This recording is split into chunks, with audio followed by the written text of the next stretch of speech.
Bonjour à tous, je suis Sixtine et je suis très heureuse aujourd'hui de vous retrouver pour cette nouvelle visite virtuelle.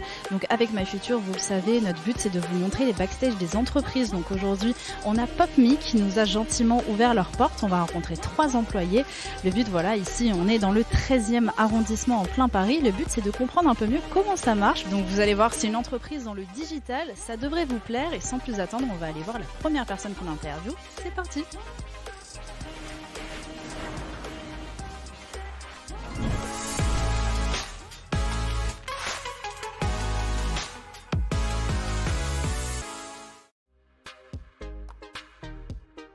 Et pour commencer cette visite virtuelle, quoi de mieux que d'avoir le fondateur avec nous. Bonjour du coup Kevin, comment est-ce que tu vas? Bonjour, je vais très bien. Ok, bon, super, déjà le lieu, c'est difficile de faire abstraction, c'est immense. Ouais, c'est immense et en fait donc ça s'appelle Station F, c'est le plus grand campus au monde de start-up qui a été créé par Xavier Niel, je pense que tu dois connaître, qui est donc le fondateur de Free. Ouais. Et donc il a créé cet espace pour accueillir plusieurs programmes de grosses sociétés, mais également dans ces programmes plusieurs start-up. D'accord, croire en l'avenir quoi et en nouveaux projets. Et donc ça tombe bien que tu parles de start-up. Alors qu'est-ce que c'est une start-up globalement? Qu'est-ce que tu en as une justement? Alors une start-up globalement, c'est une entreprise qui a une idée innovante, qui n'existe pas ou qui est peu développée et qui donc va tout faire pour la développer. Et start-up tout simplement parce que l'idée souvent des start-up c'est de lever des fonds, donc de récupérer en fait de l'argent d'investisseurs, donc de personnes qui viennent donner de l'argent aux fondateurs entre guillemets. Alors le donner, ils le prêtent plutôt, c'est plutôt ça, pour effectivement développer la société beaucoup plus rapidement que si on était sur un modèle un peu plus simple, un peu plus long. Forcément, voilà. C'est un petit peu pour un tremplin quoi.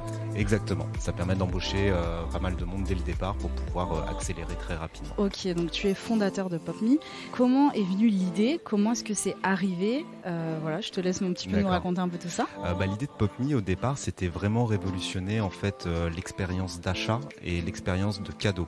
C'est-à-dire demain je t'offre un cadeau, tu vas le recevoir par Amazon ou par la poste et en fait dessus tu auras un QR code. Tu as un QR code qui sera positionné dessus, tu le scannes et en fait via ton téléphone mobile tu vas avoir une animation en réalité augmentée qui va apparaître avec un message de toi dedans, vidéo, qui est intégré dans cette réalité augmentée. Donc c'est l'idée de base de PopMe, c'était vraiment révolutionner en fait l'art d'offrir, le fait d'offrir un cadeau et d'avoir un message personnalisé en fait, vidéo. Comment elle est arrivée l'idée?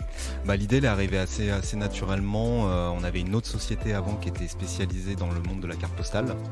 Et en fait on trouvait l'idée intéressante de pouvoir intégrer dans les cartes postales cette notion de réalité augmentée, d'avoir quelque chose qui pop de la carte postale, donc du coup le double nom PopMe, avec un message de la personne en plus du message écrit. Et ensuite PopMe, on a changé, enfin l'idée a évolué et on est plus devenu en fait une plateforme SaaS. Alors c'est un peu compliqué le terme SaaS, mais une plateforme un peu self-service, c'est-à-dire qu'on peut vraiment aller dessus, choisir une expérience en réalité augmentée et venir la personnaliser très simplement en ajoutant sa photo, son logo, des liens cliquables et de pouvoir la déployer très simplement en quelques minutes. Ok, donc en fait c'est un petit peu un endroit où on peut créer comme dans un jeu vidéo un peu. C'est ça, ouais, c'est le fait de pouvoir créer des animations en 3D très simplement, qui sont à la fois en 3D et en réalité augmentée et de les déployer très simplement. Et la réalité augmentée, du coup, qu'est-ce que c'est pour qu'on puisse un peu mieux se figurer? Mais globalement, la réalité augmentée, c'est le fait de faire apparaître quelque chose qui est donc pas réel, donc quelque chose de 3D dans le monde réel. Et en fait, je pense que les jeunes doivent connaître tout ce qui est Snapchat, Instagram, TikTok. C'est un peu comme les masques faciales qu'on peut utiliser, sauf que là, en fait, on vient projeter une animation 3D devant soi et qui est ancrée au sol. Donc, c'est-à-dire qu'on va vraiment pouvoir faire le tour autour avec son téléphone. Je vais dire un truc bête encore, mais c'est comme Pokémon Go en gros. Voilà, exactement. Ouais. C'est comme Pokémon Go, sauf qu'au lieu que ce soit des Pokémon, c'est d'autres animations 3D qui peut être pour des marques ou effectivement pour laisser un message à quelqu'un, envoyer pour une carte d'anniversaire, un mariage, un faire part de mariage, enfin tout est possible. Ok, cool. Bon, ça je pense que vous allez comprendre maintenant. Je pense qu'il y a beaucoup d'applications maintenant sur les mobiles. Oui, justement qui utilisent ça. Bon, comme tu disais, Snapchat par exemple, même Instagram. Et l'avantage de notre solution, en fait, c'est qu'il n'y a pas besoin d'avoir d'application mobile. C'est un lien URL, c'est comme un site internet. C'est un HTTPS et l'URL. Et c'est ce qui permet de démocratiser aussi cette solution, puisque en fait vous pouvez l'envoyer à n'importe qui, même à votre grand-mère qui n'a pas Snapchat et TikTok, elle pourra voir cette animation en fait en réalité augmentée gérer en 3D. Ok, trop bien. Très bien. Et donc du coup maintenant on va venir un petit peu plus dans ce que tu fais concrètement. Ouais. Quel est ton rôle au sein de la startup? Alors mon rôle il est multiple. Déjà comme je suis un des fondateurs, le but c'est de gérer la société, donc de faire en sorte qu'elle tourne, qu'il y ait de l'argent, qu'il y ait des clients. Et après au quotidien on va dire que mon rôle il est plutôt sur l'aspect créatif. C'est-à-dire que nous en interne on a ce qu'on appelle des 3D artistes. Ouais. Donc c'est un peu comme des graphistes mais en 3D. Justement on va en voir une, Anita par la suite. Et donc mon rôle en fait c'est de gérer ces 3D artistes là, le studio graphique, parce que forcément on a des clients en face qui souhaitent développer des projets en réalité augmentée en 3D. Donc on récupère en fait les demandes des clients et ensuite on les retranscrit auprès des 3D artistes pour qu'ils puissent créer des expériences en réalité augmentée. En gros les clients arrivent avec une recette de cuisine. Voilà, c'est ça. Toi du coup tu traduis un peu la recette de cuisine à ton équipe pour qu'ils puissent faire le gâteau. Exactement, c'est ça. J'aime bien faire des métaphores avec la cuisine. Très belle métaphore. C'est très clair. Ok, d'accord.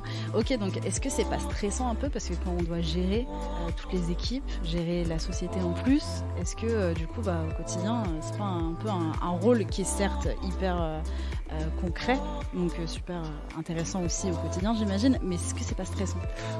Si, forcément c'est un petit peu stressant puisque mon champ d'intervention est vraiment assez large puisque ça va effectivement de la gestion de l'entreprise, alors je suis pas tout seul, il y a aussi mon associé Geoffrey qui s'occupe d'aller chercher des clients, mais il y a effectivement à la fois aller chercher des clients, à la fois les prendre soin d'eux entre guillemets. Oui c'est ça, ouais. Les fidéliser. Voilà, les fidéliser, répondre à leurs problèmes, remonter les bugs sur la plateforme à notre CTO, enfin qui est le CTO qui est le chef de l'informatique en gros. Ok, c'est lui qui va gérer tous les problèmes. Tout l'aspect informatique. Et à côté de ça, il y a d'autres facettes du métier qui sont, comme on est encore une petite équipe, à l'heure actuelle on est 16. Ok, c'est quand même pas mal. Ouais, mais il manque quelques postes encore. Ouais, et typiquement sur tout ce qui est marketing, communication, publicité sur les réseaux sociaux, justement, de pouvoir entretenir le feed Instagram, TikTok, créer du contenu pour effectivement faire en sorte que des utilisateurs viennent naturellement sur notre plateforme l'utiliser. Donc oui, c'est à la fois stressant mais très, très grisant aussi. Ouais, voilà, faut avoir la tête partout, mais au moins on s'ennuie pas. Voilà, on s'ennuie pas, les journées sont bien remplies. Ok, donc pour faire ton métier, faut avoir la tête sur les épaules, j'imagine. Est-ce que qu'est-ce que tu préfères dans ton métier au quotidien? Ce que j'aime beaucoup dans mon métier au quotidien, c'est effectivement, comme c'est notre projet, forcément le matin on se lève avec un peu plus de gouache que si c'était le projet de quelqu'un d'autre, même s'il y a des très beaux projets aussi d'autres personnes. Mais c'est cette forme de liberté, de pouvoir gérer son temps comme on le souhaite aussi, même si au final on travaille tous les jours et c'est pas les vacances, c'est loin d'être les vacances, mais et c'est le fait de se dire qu'on a les clés vraiment pour essayer de réussir et que si ça rate, en fait on a un peu qu'à s'en prendre qu'à soi-même et on peut pas rejeter la faute sur quelqu'un d'autre. C'est ça qui est un peu dur en même temps. C'est un peu dur, mais en même temps c'est la vie, c'est réaliste. Ouais, c'est ça te permet de mieux travailler, de te dépasser. Ouais, c'est ça, c'est un peu ça. Et d'être un peu touche à tout aussi, enfin de vraiment voir plein de métiers différents et aussi sortir de sa zone de confort, voilà, ne pas toujours être dans ce qu'on sait faire. Oui, c'est ça, c'est vraiment le côté. Exactement. Ouais. Forcément, quand on est responsable d'une entreprise, ça approche de nouvelles qualités aussi on est obligé d'en développer, qu'on n'a pas pas forcément dès le départ, quoi. Ouais. Donc, voilà, c'est aussi qui est intéressant. Et du coup, au niveau de ton parcours, qu'est-ce que tu as fait? Est-ce que depuis tout jeune, tu as envie de créer ta propre entreprise? Alors, non, c'est pas forcément quelque chose qui m'est venu dès le départ. C'est pour ça qu'il ne faut pas s'inquiéter si on n'a pas cette vocation dès le départ dans sa vie. Non, moi j'ai une formation j'ai un master en communication. Voilà. Ok. Master en communication des entreprises que j'ai passé à l'ISCOM à Paris. Et ensuite, ça devait m'amener à être plutôt chef de projet, chef de pub, mais au final, j'ai pas fait ça. Je suis parti dans autre chose. Je me suis dirigé en fait tout seul vers le milieu de la création. Donc plutôt de passer, au lieu d'être chef de publicité, devenir créatif en agence de pub.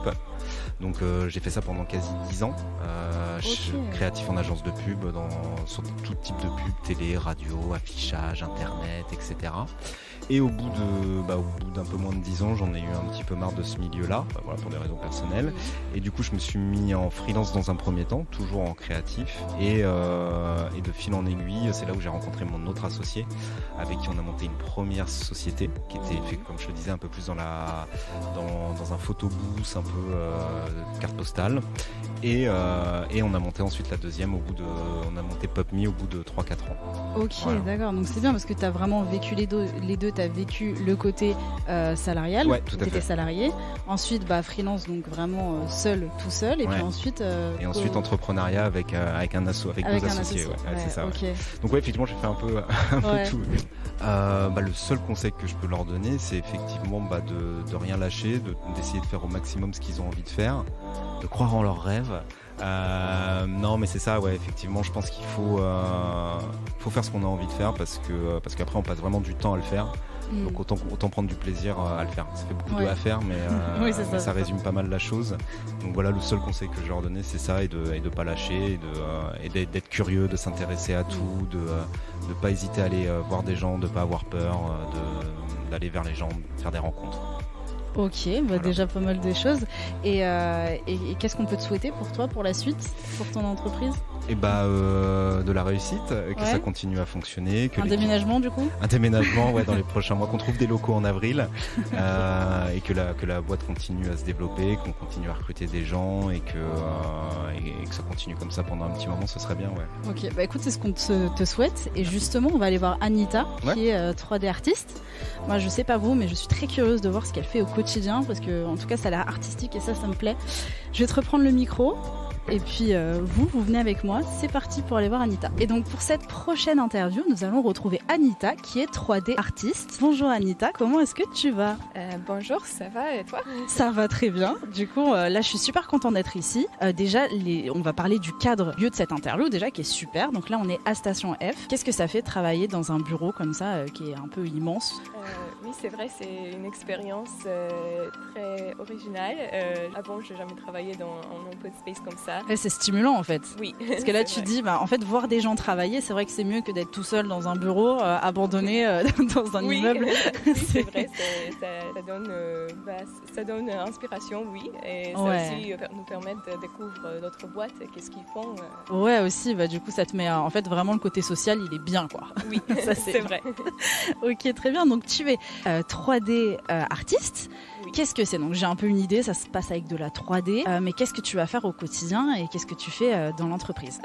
Oui, donc moi je m'occupe de création des expériences en réalité augmentée. Je suis un 3D artiste qui crée les modèles, les matériaux, les textures de ces modèles. On fait l'animation. Ok, parce qu'alors là du coup tu parlais de textures, donc les textures on le rappelle un peu, ça va être tout ce que vous allez voir sur votre jeu pour par exemple donner là par exemple il y a une texture de tissu du coup pour le siège, donc ça va être un peu grâce à toi que par exemple sur ce que vous allez créer, dans le monde que vous allez créer, va y avoir une texture de tissu sur les sièges. Oui, c'est ça. Moi je fais le siège, je fais la texture de siège.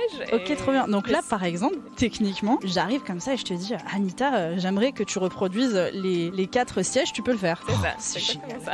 C'est trop bien, ok. Et tu parlais aussi de personnages, donc en fait c'est un petit peu comme dans un jeu vidéo en soi. Oui, c'est ça. Parfois on a les expériences où il y a un petit avatar, un petit personnage qui est dans l'expérience avec la petite boule de texte ou le son, on peut aussi adapter. Trop bien. Et du coup toi tu t'occupes vraiment de le créer en soi, de le rendre visible du coup à travers, je vais dire un truc très ringard, mais à travers l'ordinateur quelque part. Oui, c'est ça. Je suis spécialisée dans la création de personnages, des éléments un peu stylisés, mignons. Ok, génial. Donc alors pour les jeunes qui nous regardent, qui aimeraient trop faire ton métier, mais qui sont nuls en dessin, est-ce que tu penses que c'est la fin du monde pour eux ou est-ce qu'il y a possibilité que ça... Non, je pense pas que c'est la fin du monde parce qu'en vrai, 3D artistes, il y a beaucoup de spécialités dedans. Il y a des 3D artistes qui sont plus à l'aise avec le 2D, mais il y a les 3D artistes qui s'occupent seulement de la 3D, donc il n'y a pas besoin de dessiner. Il y a les artistes qui spécialisent en personnages, il y a des 3D artistes qui spécialisent en matériaux, les textures, il y a d'autres qui spécialisent dans les environnements. Beaucoup... plein de domaines. Ouais, plein de domaines. Exactement. Donc, il y a quelque chose pour tout le monde. Trop bien. bien.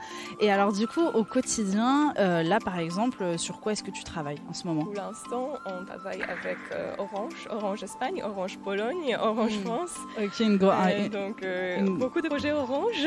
Ok. Et on fait les expériences pour présenter le nouveau produit Orange. Et maintenant, ce que j'aimerais bien faire, si tu me permets, c'est de revenir un peu sur ton parcours, parce que tu as un parcours assez original. Est-ce que depuis toute petite, tu savais que tu voulais travailler dans la 3D ou ça arrivait un peu par la suite? Donc 3D, non, pas exactement. Je crois que mon premier métier que je voulais faire, c'était en architecture. D'accord. Donc quand j'étais dans le lycée, et ça a un petit peu changé parce que j'étais déjà dans la classe qui s'occupait un peu de dessin, d'architecture, etc. C'était pas vraiment, c'était quelque chose en bonus. Bien sûr, dans le lycée, on ne choisit pas la spécialité comme ça. Oui. Et puis, du coup, tu as fait ton lycée en Pologne. Oui. Donc, mais après, j'ai décidé que je suis plus intéressée par les éléments stylisés que réalistes, et aussi la côté technologie, la nouvelle technologie, c'est quelque chose qui m'intéresse beaucoup. Et là, il y avait une école qui parlait d'animation, de VFX, de modélisation 3D. Il y avait un professeur dans l'université qui a travaillé pour Disney. Et comme j'ai toujours aimé bien Disney, Ouais, bah, tout de suite, tu t'es dit, ah, vas-y, je fonce, quoi. Oui, ça m'intéressait beaucoup. Voilà. Et j'ai décidé de voir un petit peu plus qu'est-ce qu'ils font exactement, comment ça marche. J'ai découvert le 3D comme le métier, et là, j'ai décidé, je vais aller en Angleterre. Et t'es super courageuse, hein. Parce que moi, je pense qu'au lycée, j'aurais su même qu'il y avait un truc super cool en Angleterre. J'aurais fait, je sais pas si j'ose y aller. Franchement, bravo, c'est important de dire vraiment, t'as pris ton destin en main quelque part. Oui, je suis très contente que je l'ai fait. Je suis très contente avec mon métier maintenant. Et du coup, après, donc, tu as fait tes études en Angleterre. Est-ce que tu as fait des stages ou est-ce que tu as été embauchée en Angleterre? Enfin, comment tu es arrivée en France du coup? Donc, au début, comme j'ai fini mes études, c'était le temps de Covid. Donc, j'ai commencé freelance. Et là, j'ai travaillé pendant 1 an en Angleterre. Donc, ça me permet d'avoir beaucoup d'expérience avec différents types de boîtes. Donc, tu es freelance, donc à ton compte. Comment tu es arrivée ici alors? Donc, après, avec Brexit et tout ça, j'ai décidé que c'était le temps pour la nouvelle aventure. Tu voulais tester d'autres choses. Tu es une aventurière en fait. Oui, un petit peu, oui. Ok, super. Et donc, alors, tu es arrivée en France. Est-ce que tu as postulé tout de suite à une offre d'emploi ou c'est arrivé comment? Oui, donc c'est la première boîte qui m'a acceptée et je suis là depuis 12 ans. Trop bien. C'est super cool. J'aime bien tous les challenges que je découvre grâce à PopMe. Là, on fait réalité augmentée qui est la nouvelle technologie. Parfois, quand je dis qu'est-ce que je fais, les gens me regardent avec les grands yeux. Oui, parce que réalité augmentée, c'est quoi ça? Ah oui, c'est vraiment les nouveaux métiers et c'est un peu l'avenir de demain. Mais c'est moi, je fais toujours 3D de mon côté, mais quand même, ça me permet de découvrir chaque fois la nouvelle technologie qui est constamment en train d'évoluer. Ok. En fait, ce qui est bien, en fait, si je résume avec ton métier, c'est qu'il y a le côté créatif, mais en plus de ça, il y a le côté que tu apprends tous les jours et que toujours ailleurs, si tu regardes un petit peu, ils font des nouvelles choses et donc ça te donne envie de t'améliorer dans ce que tu fais et dans les possibilités. Ok, bon, trop bien. C'est pas possible de m'ennuyer. On s'ennuie pas. Voilà, c'est ça. Ok, super. Chaque jour, c'est un nouveau aventure, même dans la vie professionnelle. Trop bien. Et alors, petite question, tes horaires, est-ce que tu es sur une forme assez classique ou ça change un peu? Donc, moi, je fais 9h30 à 5h30. D'accord. Mais je fais 12 jours en place dans le bureau, à la station F. Ouais. Et je fais 3 jours télétravail. Ok, donc chez toi. Je pas à Paris, donc j'ai un petit peu de temps de transport. Oui, donc ça t'aide un peu de pouvoir faire du télétravail. Puis des fois, on est bien aussi chez nous quand on a un bureau vraiment. Enfin, quand on s'est fait son petit espace pour travailler, c'est quand même bien aussi de temps en temps être chez nous. Ok, bon trop cool. Est-ce que tu as, pour finir, un dernier conseil que tu pourrais donner aux jeunes? Moi, je peux dire que c'est normal si au début, le truc qu'on fait, c'est pas le truc le plus joli. C'est bien sûr, même quand on commence, tout le monde, quand il commence à dessiner, c'est un petit stickman plutôt. Oui, c'est pas beau au début, ouais. Exactement. Et c'est exactement la même chose avec 3D. Okay. Donc, c'est important de pas lâcher. De pas lâcher, parce que il y a personne qui est né avec le talent incroyable et va faire les 3D incroyables de tout début. Donc il faut juste passer des heures à travailler dessus. C'est vraiment un métier très cool qui permet beaucoup de découvrir beaucoup de choses, beaucoup de domaines, même dans ce métier.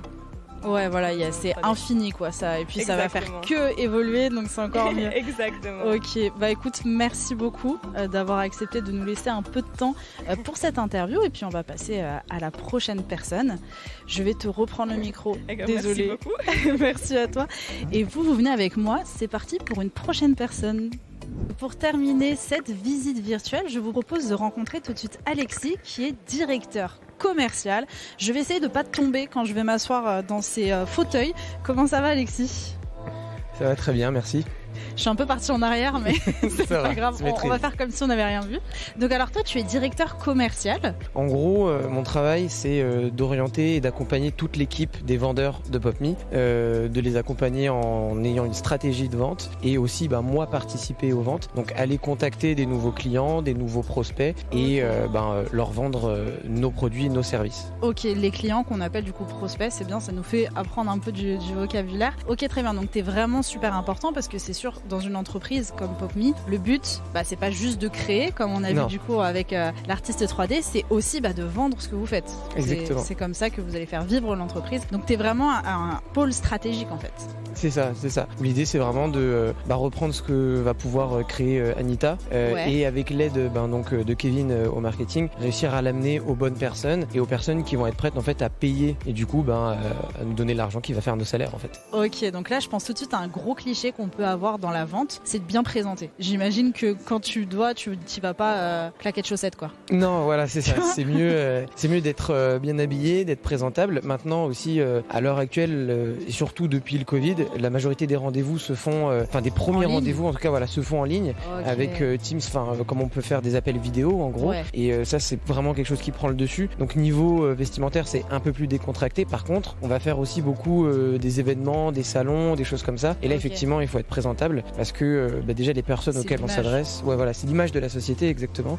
Les personnes auxquelles on s'adresse, elles attendent ça aussi de nous. Mais t'es un peu en train de me dire que du coup, quand tu fais tes entretiens, tu peux être claquer de chaussettes. C'est juste pour pas se lever ou faire tomber la caméra quoi. Ouais, voilà, c'est ça. Je devrais pas dire ça, mais en tout cas, c'est plus décontracté. Genre voir quelqu'un en t-shirt sur un rendez-vous Teams, sur un rendez-vous en ligne, ça va pas gêner qui que ce soit. Par gênant, contre, ce sera beaucoup moins gênant. Ok, d'accord. Mais du coup, t'as quand même ce côté où faut quand même rester professionnel et ça passe aussi par les habits dans ton métier. C'est ça. Et ça passe au-delà des habits, ça passe aussi beaucoup par l'attitude, dans le sens où il y a vraiment cette notion de respect du client, de politesse envers le client, où ce serait un peu exagéré de dire qu'on est l'obligé du client, mais en tout cas, on doit tout faire pour qu'il soit heureux, qu'il soit contenté et surtout qu'il nous aime bien. Que les clients, quand ils achètent la solution, mais ils achètent aussi le vendeur qui lui vend la solution et l'équipe. C'est ça. Ok, donc faut être sociable. Exactement. Quelqu'un par exemple qui nous regarde et qui est ultra timide ou qui déteste parler avec des gens, ça peut être compliqué au début. Ça peut être compliqué au début, mais bon, moi j'ai connu des commerciaux qui étaient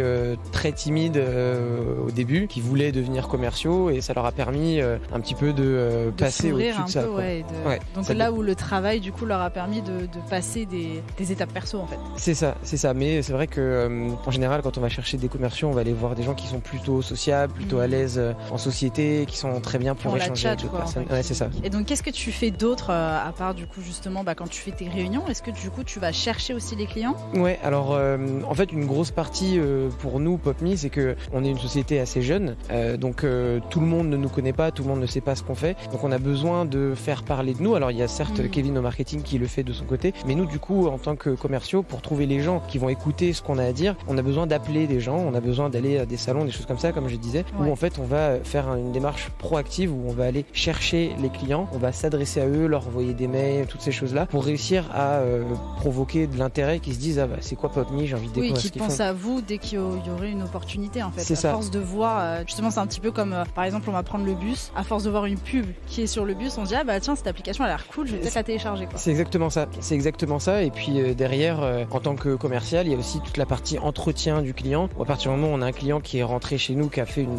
première opération avec nous, qui a fait quelque chose, on essaie de le garder. Il faut maintenir la relation avec lui et ça c'est important, faut que ça devienne presque un ami quoi, qu'on puisse aller au restaurant avec lui et des choses comme ça, et qui nous aime bien nous en tant que personne, parce que s'il a mis, j'exagère, mais s'il a mis 10 €, l'année prochaine il en mettra 100. Bah oui. Mais là justement tu parlais de repas, moi j'adore la nourriture, et justement est-ce que ça c'est un des avantages qu'il y a dans ton métier, dire des fois t'as des repas d'affaires, c'est super classe de dire ça quoi. Ouais, c'est sympa, c'est classe de dire qu'on a des repas d'affaires, et c'est un bon moment passé avec le client, et c'est vraiment de plus en plus sympa, plus on connaît le client et plus c'est sympa.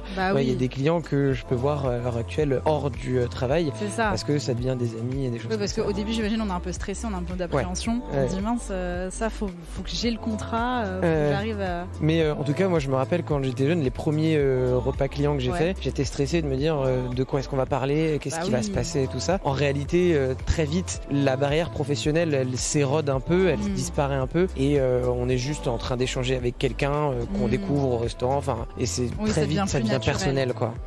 Et ça c'est un gros atout dans la vente, de pouvoir faire ça avec les clients. Ok, puis j'imagine que plus tu pratiques, plus tu es à l'aise après, parce que tu sais très bien comment ça va tourner, comment ça va être, quelle attitude tu dois avoir, quel mot tu vas employer. Donc, et puis un truc aussi qui est important qu'on nous apprend en commercial, c'est que des fois les clients ils vont avoir ce qu'on appelle des objections, c'est-à-dire qu'ils vont vouloir ils vont pas forcément être enclins à acheter notre service parce que c'est trop cher ou parce que c'est pas exactement ce que je veux. Et en fait ça c'est quelque chose qui est très important pour un commercial, d'apprendre à contrer un peu ces objections. Trouver la solution derrière. Exactement, et c'est quelque chose qu'on apprend, mais c'est aussi quelque chose qu'on apprend en fait, et c'est ça qui est bien dans le métier de commercial, on apprend beaucoup plus par la pratique que par la théorie. Donc en gros, à force de rencontrer des clients, on va voir revenir plusieurs fois les mêmes objections, et au bout de 4 ou 5 fois, on saura quoi répondre, parce que on sait ce qui fonctionne le mieux. Parce qu'en fait, quelque part, il y a beaucoup de psychologie aussi dans ton travail, donc il faut sans arrêt réfléchir à dire tiens, il va me dire ça, faut que j'arrive à le bloquer en lui disant ça pour qu'il reste bien avec nous quoi. C'est ça, et il y a aussi une partie d'impro, parce que des fois il y a des nouvelles choses, mais voilà, quand on sait quelle attitude il faut adopter de manière générale, après on sait improviser beaucoup mieux aussi quoi. Justement, on va revenir un peu sur ton parcours. Est-ce que depuis petit, tu as envie d'aller sur des métiers dans la vente, ou absolument pas, c'est arrivé par la suite? Non, moi c'est arrivé par la suite. À la base, je voulais être archéologue pour commencer. Donc j'ai fait une recherche de clients, recherche d'endroits à fouiller, c'est la même chose. À gratter plutôt qu'à téléphoner quoi. Donc j'ai commencé par faire une fac d'histoire, et puis après je me suis rendu compte que j'étais pas trop fait pour le système de la fac qui demande beaucoup de travail en autonomie, parce que je fournissais pas à l'époque. Donc il y a une période pendant laquelle je me suis un peu cherché, j'ai voyagé, des choses comme ça, et ensuite j'ai trouvé une première passion pour le marketing, et donc je suis allé dans une école de commerce pour faire une formation en marketing digital, et j'ai fait une formation en alternance, et grâce à cette formation en alternance, donc j'ai travaillé dans un grand groupe qui s'appelle Prisma Media, j'ai travaillé là-bas donc au service marketing, et j'ai travaillé en étroite collaboration avec toute l'équipe de vente de Prisma Media, et en fait à force de voir ce que eux font, je me suis dit que j'avais plus envie de faire ça que de faire le travail préliminaire du marketing, et donc j'ai fini mes études et donc mon master marketing, et j'ai cherché directement un travail en tant que commercial, alors que j'avais pas de formation commerciale. Mais aussi le truc qui est intéressant, c'est que les commerciaux, c'est un métier qui est très demandé, où il y a beaucoup de personnes, il y a beaucoup d'emplois. Moi je le vois en tant que commercial, très souvent besoin de recruter en tant que directeur commercial. Ça c'est bon à savoir. Et ouais, ça c'est un bon type, et surtout nous aussi en tant que commerciaux, on est régulièrement démarchés. C'est-à-dire que là c'était les vacances donc c'était calme, mais depuis que c'est la rentrée, on reçoit des messages de recruteurs peut-être toutes les semaines ou toutes les 2 semaines. C'est bien ça. Vous cherchez quoi. Ouais, c'est ça, ils viennent me chercher.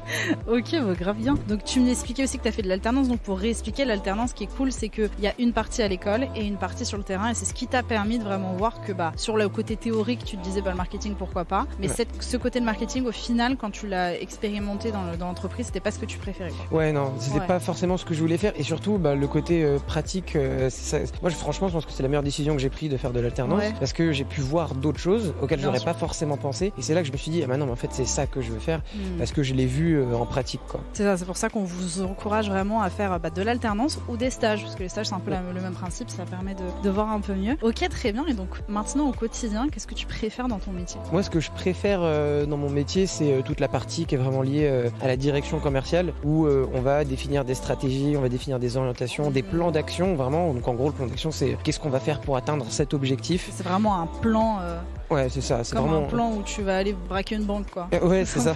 C'est exactement ça. Je sais qu'il faut que je récupère les ressources et en gros, voilà, comment je vais faire sur les 3 prochains mois pour réussir à faire rentrer tant d'argent dans les caisses de la société, quoi. Augmenter du coup. Et d'augmenter les CA. Et donc ça, c'est la partie moi que je préfère. Et après, sur la partie commerciale, moi j'aime vraiment quand on dépasse cette phase où le client est vraiment un client et qui revient. C'est-à-dire que moi, les meilleurs moments, c'est les clients que je travaille avec eux déjà depuis 2-3 ans. On n'est plus vraiment dans une démarche où j'essaie de lui vendre, où j'essaie d'anticiper ce qu'il va dire et tout ça. On est dans une démarche qui est beaucoup plus sincère et honnête, où on est en train de se dire bon, t'as besoin de quoi là pour la semaine prochaine? Ok, tu sais très bien c'est quoi mes prix, je suis sympa, je te fais une petite remise, mais la prochaine fois tu reviens et tu viens avec un projet plus gros. Et ce genre d'échange, c'est 100% gagnant-gagnant. Et ça, c'est hyper important d'avoir cette mentalité d'être gagnant-gagnant avec le client. Et ça permet de tisser des bonnes relations, quoi. Totalement. Et toi, du coup, ça fait combien de temps que tu es chez PopMe? Chez PopMe, je suis arrivé récemment chez PopMe. Donc ça fait 3 mois que je suis chez PopMe. Et ça fait 3 ans que je suis directeur commercial. Et sinon, ça fait 5 ans que je travaille en tant que commercial ou dans des métiers liés à la vente. Ok, d'accord. Est-ce que tu aurais un conseil aux jeunes qui nous regardent, qui aimeraient bien tenter l'expérience comme toi? Si c'est pour tenter l'expérience de commercial, c'est le conseil que je pourrais donner, c'est de se lancer, parce que faut vraiment avoir ce truc de se dire je vais me lancer, mais en fait il faut l'avoir tout le temps, parce que quand on est commercial, souvent on va devoir contacter des gens, on va se dire ah non, lui c'est le PDG de Leroy Merlin, c'est trop énorme, il aura jamais le temps pour moi. Justement, lancez-vous, faut l'appeler sur son numéro de téléphone, voir ce qu'il va dire, mais dans tous les cas, en tant que commercial, il faut se dire qu'on n'a rien à perdre en fait. Faut tenter sa chance, quoi. Exactement, faut tenter sa chance, faut être comment on dit, faut être audacieux. Audacieux. Ouais. Ok. Et au niveau de tes horaires, c'est des horaires classiques? Ouais, c'est des horaires classiques. La seule chose qui va changer, sur laquelle il faut parfois être prêt à consentir à ça, c'est que mes horaires à moi, c'est pas forcément les horaires de mes clients. Donc ça m'est déjà arrivé, donc dans d'autres sociétés au préalable, ça m'est déjà arrivé d'avoir des clients qui m'appellent avec des questions le week-end, parce que eux travaillent le week-end et pas moi, ou qui m'appellent le soir tard à 19h, ou des fois d'avoir des projets à sortir un petit peu en urgence, à vendre un peu en urgence, où du coup ça se prolonge. C'est pas fun, quoi. C'est pas fun sur le coup, non, sur le coup c'est pas fun, mais c'est pas non plus insurmontable. Oui, c'est pas insurmontable, c'est des choses que tu peux gérer aussi. Et puis c'est pas comme si ça arrivait tout le temps. J'ai pas un client qui m'appelle tous les week-ends. Non, sinon c'est des horaires classiques. En plus, on peut faire du télétravail, toutes ces choses-là. Et donc, ça c'est cool ça. Niveau qualité de vie, c'est vraiment bien, quoi. Ok, trop bien. Et du coup, qu'est-ce qu'on peut te souhaiter pour l'évolution? Est-ce que tu veux évoluer au sein de ton poste, ou peut-être est-ce que tu vises, je sais pas, un autre poste? Moi, niveau poste, en termes commercial, quand on est directeur commercial, on est un petit peu au maximum qu'on puisse avoir en termes d'évolution commerciale. Là, ce qu'on peut me souhaiter, c'est de la réussite pour PopMe, en gros, parce que moi, maintenant, ce qui va compter pour moi, c'est qu'on réussisse à rentrer du chiffre pour PopMe. Et à développer encore plus. C'est ça. Donc moi, ce qu'on peut me souhaiter, c'est d'atteindre les objectifs qu'on s'est fixés et de faire grossir PopMe, et qu'aujourd'hui, mon équipe, elle a un certain chiffre, que en fait, demain, je puisse doubler mon équipe, quoi. C'est ça qu'on peut me souhaiter, qu'on grossisse, quoi. Ok, écoute, on te le souhaite, et puis n'hésitez pas à aller regarder un petit peu ce que PopMe fait sur internet, parce que ça reste toujours super intéressant. Et puis comme on l'a déjà répété, donc on l'a vu aussi avec Kevin, vous prenez aussi des stagiaires, donc ça c'est bien. Donc n'hésitez pas à poster toutes vos demandes. Écoute, merci beaucoup de m'avoir accordé un petit peu de temps. Je sais que tu es occupé. Écoutez, on va finir cette visite virtuelle comme ça. Écoute, bonne continuation, on te souhaite le meilleur. Je vais te reprendre le micro, c'est l'heure. Désolée. Et nous, on se dit à très bientôt pour une prochaine visite virtuelle. N'hésitez pas à les regarder sur nos réseaux sociaux. On les met à jour. En plus de ça, sur le site internet, vous aurez toutes les horaires pour retrouver, par exemple, les prochains ateliers, les prochains live métiers, ou encore les autres visites virtuelles. J'espère que ça vous a plu. N'hésitez pas à dire dans les commentaires ce que vous en avez pensé. Et on se dit à très vite pour une prochaine vidéo. Salut!